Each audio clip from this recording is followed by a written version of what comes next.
Everyone, and welcome to Synthesis. I'm Emily Sicorsi. And I'm Justin Foster. And we are so happy to have you join us today for our webcast. For those of you who don't know or are new to us, Synthesis is a Root and River hosted webcast bringing together nonconformist leaders whose ideas make them and us see the world differently. This is our 9th episode, and we're really excited to visit with our guest today, Tanya Hall. She's the CEO of Greenleaf Book Group in Austin, Texas. We were introduced to Tanya through some of her team members, and we had the opportunity actually to be on her podcast, which is episode number 23. We'll post it below in the show notes. We had a spirited discussion there around authoring and branding and how those two things work together. And so you should check that out. But Tanya and her team at Greenleaf is also in the process of publishing a book by two good friends of ours, which we were so happy to endorse. The book is called Growing Influence by Ron Price and Stacey Ennis. But now on to Tanya. Let me tell you a little bit about her. Tanya, as I mentioned, is the CEO of Greenleaf Book Group and the author of Ideas, Influence, and Income, right here. We're going to talk about that. As CEO, Tanya is focused on growth efforts and building a culture around serving authors. Before that, Tanya worked directly with Greenleaf's authors to develop publishing strategies, which created multiple New York Times bestsellers. She spearheaded growth strategies, including Greenleaf's ebook program and the River Grove, love that name, digital first imprint. She also built Greenleaf's distribution organization, working directly with retailers and wholesalers to develop one of the fastest growing distribution businesses in the industry. Before joining the publishing world, which as you can see, she's been killing it there, Tanya worked in digital media and was a television producer for Extra and E-Cable networks. So welcome, Tanya. Thank you so much for coming. Thank you for having me. It's a pleasure to be here. Yes, it's a pleasure for us. Pleasure for us. It's we get a trifecta today. We have a CEO that is a thought leader, and an author. So you don't get that trifecta very often. So we're excited to be able to visit with you. It feels a little meta. Oh, everything we do is meta. Yeah. So. Well, as we do in these episodes, we like to kind of dig into your journey and how you got here. But before we do that, let's talk about the book. Emily and I were chatting, comparing notes about its impact as we both read it. And we both arrived, not to speak for Emily, at the same conclusion, kind of two things. One is this is really good. Like, this is the book you're going to give to people when they say, I'm thinking about writing a book. I love it. It's because it's meaty. It's got detail to it. The second thing is it's even though it's jam-packed with information, it's a not easy read. That's not the right word. It's very readable. Mm-hmm. Like, since we've been on your podcast, I could hear your voice in it. Oh, that's awesome. And so there's a personal connection to the ideas. It feels like being able to take like a class or a workshop with you, but in book form. And that's kind of the evolution of it, really, because I've taken so many authors through that three-legged stool, that trifecta of ideas, influence, and income as a model of how to use the book as a part of a bigger brand effort. And for years they said, why don't you write a book about this? And I thought, because I see you guys, I know how hard it is, that's why. But it really is very much the same workflow, the same sort of thought and discussion that we have when someone comes into the office and talks through how this book fits into a business strategy. So that's a huge compliment. Thank you. You're welcome. Yeah, that was one of my questions. What I loved in the early part of the book is that right away you take on this idea, this obstacle that a lot of authors and thought leaders have, and we run into all the time. This fear of letting go. And I love how you put it, that people are very attached to sheltering their ideas, sheltering an idea as an excuse to keep the hard work associated with launching it relegated to the back burner. So well said. Thank you. So I wondered if you ran into that at all in this process. Of course I did. Very much a human being. Yes. And I've made some mistakes that I'm always happy to share with people, especially writers, as they struggle through what's probably a similar process. Writing the book was surprisingly difficult for me, and I would consider myself a strong writer. I write a column for Inc. magazine every week, so I'm a regular writer as well. And at the same time, I realized one of the reasons it was hard for me is, I'm talking to people who are writing about writing and the difficulty of writing, and then I felt like, oh, I better bring this to the next level to show them that there's something good that can come out of it for doing all of this hard work. So I felt like this extra accountability to my reader to not just go through the motion of writing for the sake of getting the chapter done. Like, it had to be, as you put it, Justin, meaty. Thank you. And in doing so, I got intimidated by certain sections of the book. And so I relegated those to the back burner. I put them off, as we do, naturally. The hard stuff waited till the end. And so it was at the end of the process that I fell completely behind schedule, because I kept putting it off and going, oh no, I don't want to do that hard thing today. I'll go write an Inc. article because that's a lot easier. And finally realized, like, it's not going to write itself. I need to just buckle down and get it done. And the challenging areas there were in the income section. I make a lot of recommendations on different ways the author can take that content from the book and put it into other containers, if you will, to monetize the idea, which I talk about all the time, but I talk about it and I don't actually give them next steps if they're in the office. I just say, yeah, you could be a speaker or you can do online learning. And they go, great. And they write a note and then off they go. But I realized in the book, I need to tell them what to do next. Or a mastermind group is another good example. I talk about mastermind groups when the authors get really excited, but I realized I don't actually have a resource for them, or I don't have an example of how to structure that and how the pricing works. And so I had to do a lot of research, and it's, obviously good for me to have this information. So I'm glad I did it, but I had to level up my own thought leadership expertise to be able to deliver to the reader. And that was a challenge. I can imagine. A related question to that is a mantra we have at Root and River is be your own client. Mm-hmm. So we are constantly reminding ourselves that nobody, trusts a frumpy looking personal trainer or a dentist with bad teeth. So how did you go through the process of being your own client? What was that like, in the sense of the various phases of the manuscript to, like basically being a client of Greenleaf? What was that like for you as the CEO? It was tremendously powerful, as I knew it would be from the outset. I used to look at some of our authors who are stuck in the manuscript development process and just think like, oh, just sit down and write the book. What's the holdup? Because I have people who have been stuck for 5 years. And I get it now. I totally understand from a more, it's a sympathetic standpoint versus empathetic. I get the emotional overwhelm. I get how you can lose energy after a certain point. And if too much time passes, you can lose all of the energy because your business may have just gone in a different direction, or circumstances have changed such that the book is no longer a priority. So I definitely understand the author's emotional roller coaster much better. And then it also exposed a few things in our own processes here, to actually be my client and experience the handoffs from team to team when they're right down the hall. It should be extra easy for me. But there were a couple kinks that I said, oh, why don't we do this that way? That seems odd. And we ironed a few things out in that regard as well. So overall, there's, I think, no bad that can come from that. Great. Another section that I really enjoyed was the section on getting feedback and building. I loved how you talked about building a group of that you could kind of a little inside group, a reading group. That was just great advice, and the way you said, hey, don't just give it to anyone, and think about who you're asking to read it, and all of that.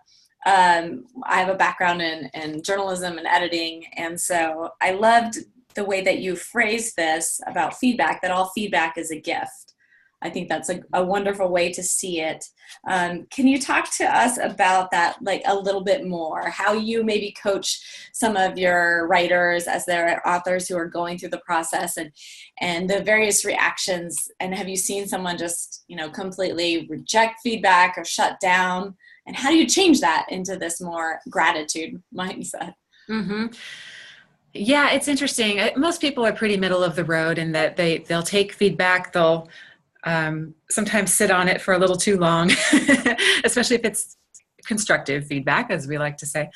But I think what I was really trying to get to in that section is that I've seen a pattern, unfortunately, where people will just, worst case, post chapters of their book online, and it's a free-for-all. And the feedback comes in fast and furious, and they just lose sight of the goal and who the reader is, and that as their publisher and the editorial team here is serving as a proxy for that reader. And they start trying to please everybody, and they lose sight of the message, the tone, their own personality and their voice, and in trying to just dilute it down so that everybody thinks it's okay now. And really, that can't be done. There are going to be people who just don't like it, and that's fine. That's not who you're trying to reach. And that's what we try to coach them through, to remember that your reader is ultimately job one. And in most cases for our authors, that is somebody who is going to hire them as a keynote speaker or a consultant. And it's not your mother-in-law or the person that you haven't talked to since sixth grade who saw your Facebook post asking for feedback.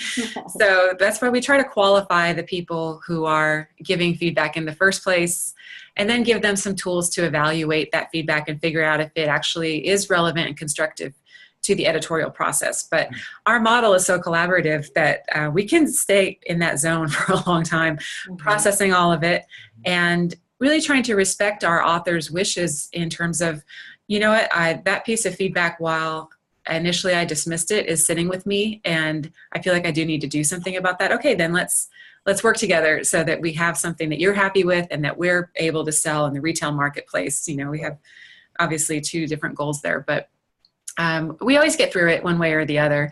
And at the time that it comes up again, of course, is once the book goes live and they start getting reviews on Amazon, which is a little bit different. But man, I've seen some authors just go into a tailspin. And in that case, I try to remind them that if you have a few neutral, rarely do we get nasty negative reviews, but if there's a few neutral reviews, it's just like in school, you had that one teacher who would never give an A. You have those readers and reviewers, they just don't dole out the 5-star reviews, and it's not an indictment of you or your book. And in fact, I think it makes the whole thing look a lot more authentic, you know, because you see a listing with 25 5-star reviews or more, and I always kind of look at it like, especially if they're all on the same date, you know, it's just one big friend campaign. So yeah, I was listening to a podcast, Vishen Lakhani, who wrote the book, The Code of the Extraordinary Mind, and he's the CEO of Mind Valley. He was interviewing Dani Shapiro. I'd not heard of Dani Shapiro, but she's a pretty prolific author, especially around memoirs and whatnot. And they were talking about reviews. And she said that she reads the critics' reviews because there's usually good information. She never goes on to Amazon and reads the other reviews. And it matches what we've heard from other people that, you know, are putting their art out in the world, is don't read the comment section. We often, frequently, repeatedly tell our clients, when you're going to share something, let's say it's one of the outputs from our work is a brand narrative, which is this why, what, how sourdough starter of the language of the brand, or an open letter is one of the tools that we do. Whatever it is, when you put it out to your group, don't ask them what they think. Ask them how they feel. And you're going to get so much more information about how they feel than what they think. So, I love that. And that's just when I was reading that part in the book, I thought, well, hey, we're doing that. That's what essentially that advice is. It's okay to ask for feedback, but be careful how you ask for it and who you ask of it from. So. Yeah, and be careful how you receive it. Yeah, it's great to always thank someone. And also, I tended to, and especially in my days as a journalist and publisher in the newspaper industry, whenever a writer was upset by a response that we got to a story, somebody was mad, somebody was irritated about this fact or that fact, or just the way the story was written, I was like, first of all, we got a letter. So this is good. You moved somebody enough for them to actually care enough to spend their time to respond, to write to us. So I think it's the same, whether or not you read them, just know that reviews at all are a benefit. I totally agree, especially in our day and age with everybody as distracted and overwhelmed as they are. Again, someone A, took the time to read your work, and B, to say something about it. That's remarkable. It really is. And then other times I have authors who will have somebody in person who just sort of hits them with all of this feedback and is fairly insistent that they make some certain changes. And I like to give them a piece of advice that somebody gave to me when I was a new mother. And I was struggling with everybody telling me how I should be either nursing my daughter or do this or, do this, do that. Oh, don't do that. And someone said to me, the best thing to do in that situation is to look them in the eye and say, thank you, you may be right. Because what they hear is you are right. And you're just saying, thank you, you may be right. I got it, I'm moving on. And I use it to this day. Not everybody knows my secret if I'm saying that to them, but I'm going to be quoting you now. All feedback is a gift, and thank you, might be right. I'm running on. Yeah. So at the end of the day, when people close the cover on this book, what do you hope that they walk away with? A plan. That was really the intent of the book from the outset. There are plenty of books on how to write a book and how to write a proposal, and even just books about the publishing business, but none that I thought approached this particular angle of how do you approach publishing a book strategically, and taking a step back from that, even if it's not publishing a book, taking an idea to market in the smartest way possible so that you're really monetizing it in every format that you can, and by virtue of doing that, reaching every diverse audience that you can, all of whom bring in content in different ways. So I couldn't find anything out there like that. And I really saw so many instances of my own authors saying, gosh, if I had only had that advice on the front end, I would have done this differently. Or had I known, I talk about it in the book, so many people that I sit next to on an airplane, I was like, oh, if I had only known this in the outset, I would have made all these different decisions, even if it's down to choosing your publishing option. There's just a lot of misinformation out there. So I wanted to give people what I hope is an unbiased look at how the business side of publishing works and how, as especially a nonfiction writer, can approach it strategically. Right. Well, good. Well, with the time we have left, we're going to shift gears to Tanya the human. I'd love to learn a little bit about where you're from, how you got here. So where are you from originally, and how'd you get to Austin? I'm from Southern California, so I grew up in Orange County. And how I got to Austin, I worked in the television business, as you mentioned earlier, Emily, and did that for many years. It's a different lifestyle for sure. Once I had my daughters, I took a few years off to be home with them. I'm so grateful that I had the opportunity to do so. And when I was ready to go back to work, I was also feeling like I didn't want to raise them in Los Angeles. Mm-hmm. And I had some friends who'd moved to Kerrville, and I'd never entertained the idea of Texas because people in California look at Texas and think, stars and bars and people with two teeth driving pickup trucks. And then I came out and visited Austin and fell in love. It was 2004, so there wasn't the traffic we have now. Mm-hmm. It was April, so it was gorgeous. And from a real estate perspective, it was like every house was missing a zero. So really just fell in love with the city, and kind of almost on a whim decided, I want to make it work here. And so I think it was on Hot Jobs, I found this posting for distribution manager at Greenleaf Book Group. And I was just looking for a job to make the transition. And I thought, I interviewed and it was great. It was a startup very much at the time, maybe 4 people here. And I didn't think I would stay because it wasn't paying me anything close to what I was making back in LA. But I fell in love with the work. And because it was a startup, it was all about building. That's my thing. I love opening up relationships and building business. And so I built the distribution part of the business, and then kind of moved around the company laterally in some cases, but always trying to learn something new and just develop my knowledge of what we do here and how we serve our authors. And by the time our founder stepped down in 2014, then I was the choice to become CEO. So it's now been 14 years here, and I still love my job and my work every day. I'm surrounded by, as you might imagine, ridiculously smart people, both my authors and my employees. So it's a gift to do such purposeful work. That's how we feel too. You mentioned before that your work is very collaborative, And so tell me how you foster that culture of collaboration as the CEO, and maybe share with us some other elements of the culture at Greenleaf that we always think of the leader in our work as the chief spiritual officer, sort of the spirit of the place. So what's the spirit of Greenleaf like, and besides collaborative and Gosh, the spirit here, I'm so proud of the culture we've created, and people always comment on the mojo, if you will, if they come into the office and meet the team. It almost becomes a little bit of pattern recognition when it comes down to hiring, and it really is about the people. Sometimes the staff will say, well, what specific questions do you ask to figure out if someone is a good fit? And it's really hard for me to answer that. It's just, I ask my any question, and I can kind of get a feel for a person's vibe and their self-awareness, which is a huge part of being able to work in a creative environment. And there's a level of maturity that they need to be able to collaborate and respect that ultimately, yes, you're an artist and a creative, but right now you're a designer or an editor, and it's not your work. Your job is to enable someone else to bring an idea forward. So those are just little instincts that you kind of pick up over the years in terms of bringing on the right people. And then we're ridiculous. We have a Christmas tree downstairs that we change out seasonally because we liked the way the tree looked in the lobby. So in May, it was Cinco de Mayo tree. It was Valentine's tree. It was a St. Patrick's tree. What is it? Right? I think it's beech tree right now. So it's just a fun, really supportive, creative environment. And, there's a book out there called The No Asshole Rule.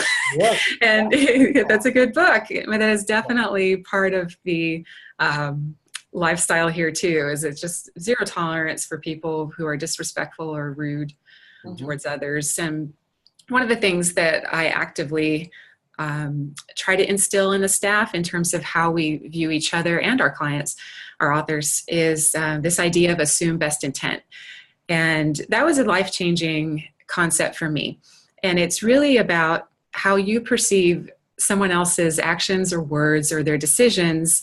And sometimes we can be quick to judge those as a personal attack or even a political move, or someone's maneuvering to be more seen in a meeting and talking over us. And, it might just be that they actually didn't hear you, or that they're having a bad day outside of the office, has nothing to do with you. So instead of going into this little dangerous spiral of, oh, they're out to get me, and so-and-so doesn't like me, or our departments are in conflict, it's a way of just changing your mindset to think, I'm just going to assume you had a bad day, and we'll talk about it later and try to clear the air. But going into it with an accepting and loving state of mind versus a judging and paranoid and fearful state of mind really changes the interpersonal energy. There's your next book right there. Yeah. I'm not even kidding. For leaders to know how to do that and to teach that, it would change the evolution of consciousness of that idea. It's kind of the next thing after EQ is, we refer to it as spiritual intelligence, which is the ability to tune in to someone else's energy as opposed to tune into your own biases, because we're so frequently wrong. So I love that. So playing off of that, thank you for that great answer. Playing off of that, going back into your career, can you recall a time when you were in your old industry where you thought, someday when I'm in charge, I'm going to do this differently? Was there a specific few things or one or two things that you remember thinking, I'm going to change this. I'm not going to do it this way when I'm the CEO or I'm in charge someday? Not related to Greenleaf. I'm not asking for that, but in your old jobs. Gosh, well, I'll give you both actually. In my old jobs, when I worked in television, it's ironic. I worked in entertainment fluff news, and it's the paparazzi stuff. At the time, it was Paris Hilton getting in trouble and running into trash cans with her car. The most irrelevant stuff, but it was probably the most stressful job I've ever had, and it was really due to the fact that we were super competitive trying to get the scoop on all these other programs. Also, we're just a very competitive workplace. People were fighting to work their period, and if you didn't cut it, you were out. And there was there's a line of people around the block who were ready to take your job if you didn't make it. So I remember I would just sit in the parking lot and shake before I went in. And I thought that it was my first real job. So I thought that's just what adulting was. And it was in the office at 5 or 6 a.m. and then having 7 to 8 stories cut and up on the bird, as they would say, to be live to the East Coast by 1. And it's a tremendous amount of work, and people are stressed out and yelling at each other and physically moving each other out of the way. And I remember thinking at that time that some people were making that unnecessarily difficult. They would do changes to the rundown at the last minute when everything seemed to be going well, just for the energy of it. And that's just a certain personality type that I never understood. So that was something that I always vowed, like in a situation like that where people are having physical outcomes to the stress of the environment, you need to take a step back and see if there's something you can do differently instead of assuming that everybody thrives on it like you do. But at Greenleaf, I think to be a little bit more operational, when I took on the CEO role, I think a pattern that I saw here and that I had seen at other jobs as well was the leadership going through the customary, let's work on the vision and the mission statement and the core values and get all that red tape stuff out of the way, but it never made its way down into operations. And that was really frustrating to watch. And because you knew that, again, that was with best intent, like leadership had a vision, but it wasn't somehow being translated into the day-to-day work. And so that was something that I was really wrestling with because I wanted that to be different under my leadership. And so after, thank God I have a brand team, because I sat and talked to them about this, and I was using business jargon, which is why some people didn't understand what I was trying to bring into the business. So they helped me to strip it down into what are the 4 things that are your priorities for the company. And so we identified those. They're different than the mission statement. They're different than the core values. They're things like redefine what it means to be a publisher, create constant growth, be the best, be the number 1 choice for thought leaders for publishing. So we took those priorities and then went to each department and said, here are the vision points really for the business and where my priorities lie. You know your work better than I do. Tell me how your department is going to help me reach these goals. And we still do it. So every quarter we sit down and we have a list of goals that track under each of those 4 points. And I'm clear on what they're doing to contribute to those vision points. They're clear on what I'm looking for in terms of the direction of the company. And there's accountability because we check in on it on a quarterly basis. So that's been something that I'm very proud of because I think it's really just brought alignment throughout the company. I love that. Yes. That can go in the new book. That can go in the That's the thing I actually have thought, well, I could write a book about that process and the benefits of doing that, because I'm surprised more people don't. They are related, though. The Mm-hmm. two Absolutely. concepts. So sort of aligned with that, we feel like we've left sort of this age of management where you had to manage that crazy environment and sit in your car and deal with that stress and everyone's trying to manage. And we moved into the human age where, like you're doing, it's a collaborative environment. Everyone's aligning towards goals, but you're asking for them to join you instead of manage the way they feel about it separate from the workplace. So have you seen that evolution yourself? I mean, it sounds like you're part of that evolution.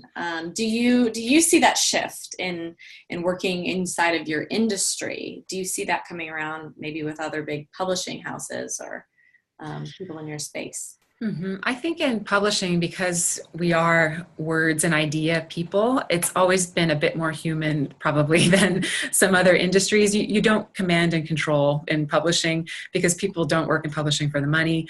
You know, they're here because they seek purpose. So I think that we're a little spoiled in that regard. But I completely agree with what you're saying. And I think in terms of the professional development priorities that I emphasize with my team, I'm huge on soft skills. And if anyone says, when I'm in a mentoring situation, what's the one thing that I should work on to become a better leader or a more valuable employee, it's public speaking. That is always my answer.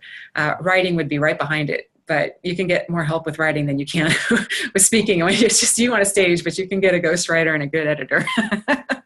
So those soft skills cannot, well, maybe someday they can be replaced by AI, but that'll be the last thing. And so as you know, all these other ways to automate and put data behind decisions that were previously made by humans move into business and replace some responsibilities and roles, I think those soft skills become more and more important in terms of both staying valuable, but also making it a more meaningful place to work for a team. Right, interesting. So playing off of that, I'm going to hazard to guess that the three of us are roughly around the same age, certainly within the generation of Gen X. And we are unique in this role as leaders in this old world, new world transition that's going on, is that we came from the old world, but we're leading in the new world. So my question for you, as you work with younger leaders or rising leaders, hypos, with a bunch of different terms for kind of this next generation of people that are going to be in charge, what are they missing? What are they missing that maybe your experience coming out of the old world and leading into this new world would benefit them? So my instinct reaction, which I might get in trouble for, and again, it might be because of the business I'm in, hustle. It's interesting, and maybe it's because I'm in Austin. It's very different than LA, but especially as you're moving up the ranks and there's more emphasis on meeting a bottom line number, and there has to be a bias towards action.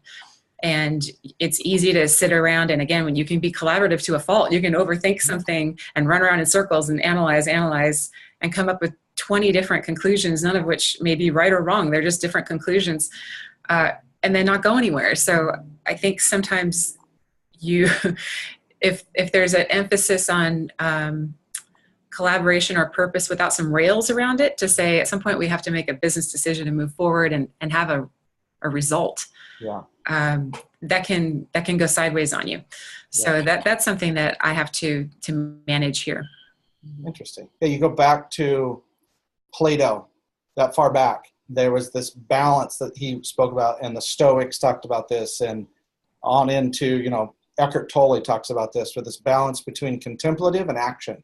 Mm-hmm. And contemplative is too much collaboration, usually with yourself, and not enough action. But to be too action-oriented, you get that kind of alpha aggression that leads to issues. So that's an interesting take. I think we have time for a couple more questions with you. If you could stick around a little bit longer, yeah, that would be great. We're having a great visit with you.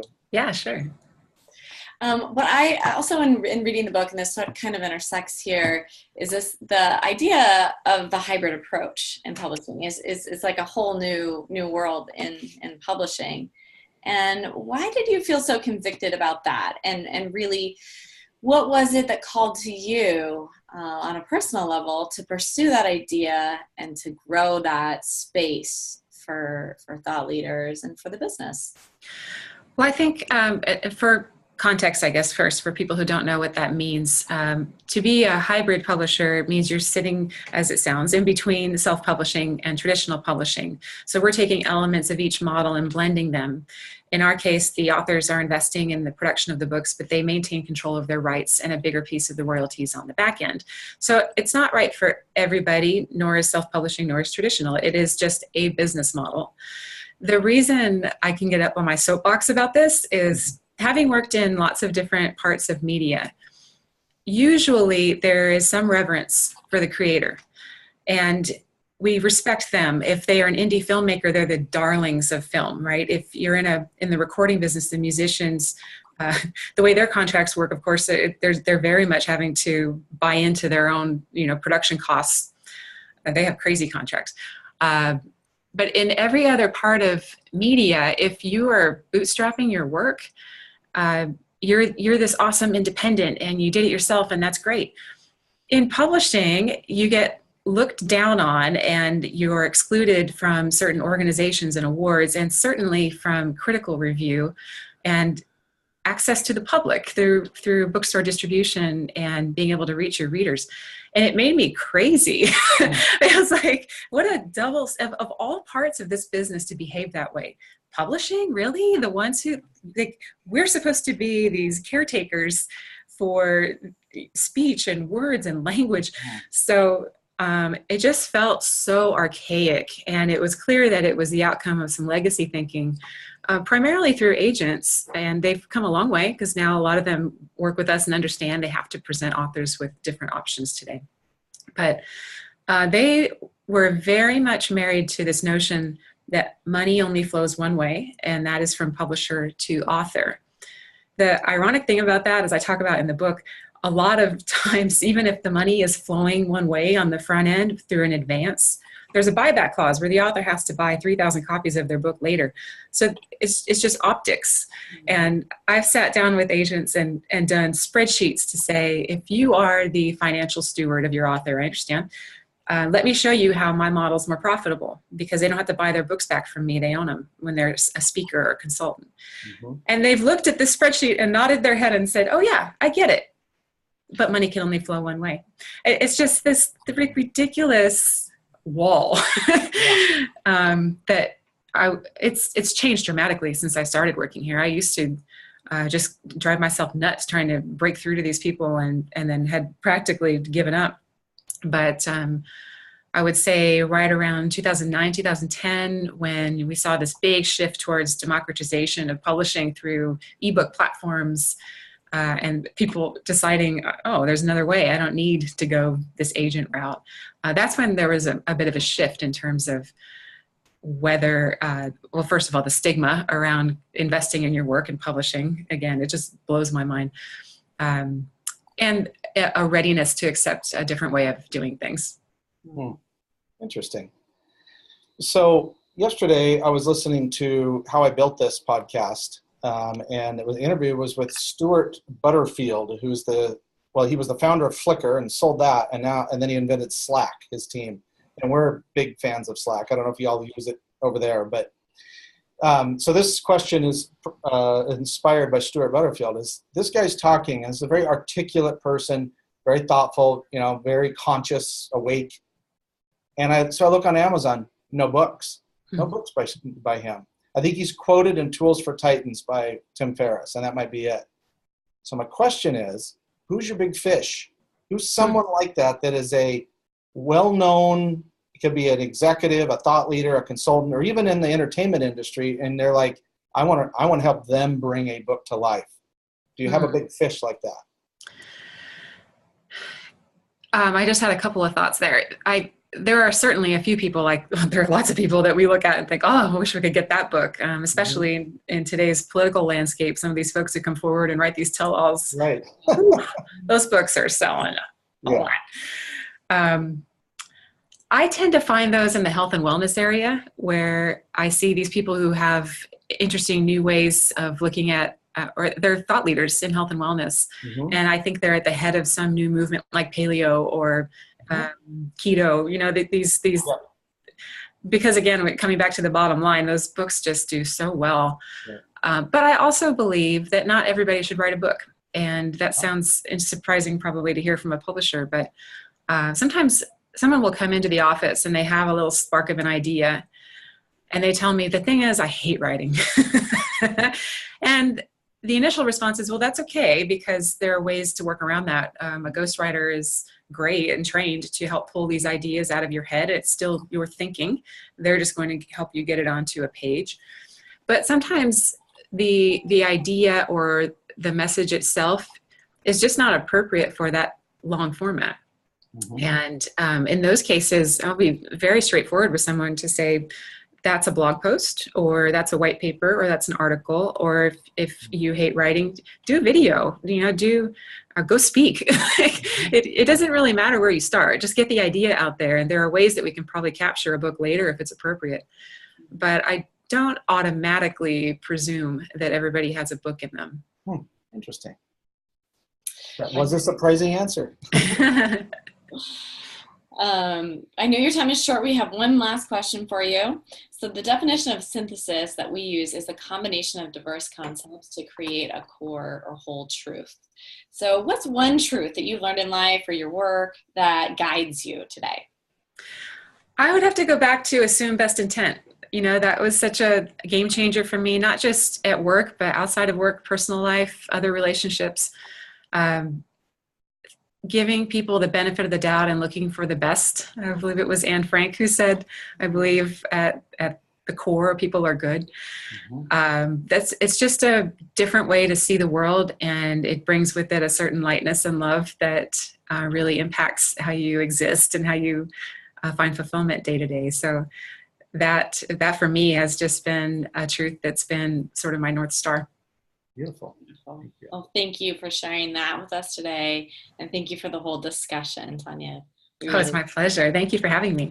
Yeah. It was fun. Thank you. And what's the best way for people to follow you? If they want to read your stuff, so we can, we'll put all your links and things in the show notes, but what's the best way for people to follow you to continue to learn from you?